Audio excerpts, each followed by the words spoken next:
در ناحیه وسه مثل دیگر شهر و ناحیه‌ها روز 22 سپتامبر همچون روز استاد ابوعبدالله رودکی جشن گرفته شد.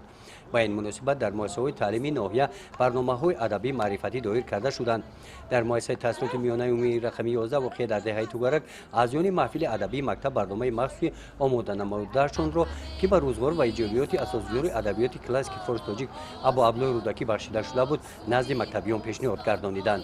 در این همایش خوانندگان از اشعار رودکی زیاده از 1000 مصرع شعر قرائت نمودند.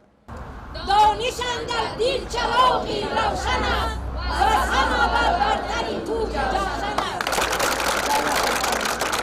بخشیده به روز رودکی در همایشی که در مؤسسه تحصیلات میانه عمومی رقمی 21 دهه شابکه دایر کرده شد از میان محفل ادبی نزد مکتبی از ایجادیات ابوعبدالله رودکی کلیله و دیمنه قصیده مادر می داستان سیمبادنامه قصیده شکایت از پیری مثنوی دوران آفتاب دیوان غزلیات دیوان قصاید پاره های آن را قرائت نمودند.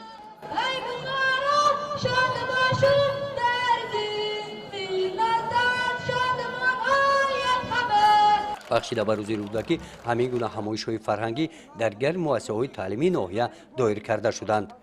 گزارش خواجه نظری خدای نظر ظهوروف از ناحیه واسه برای برنامه اطلاعاتی نوید.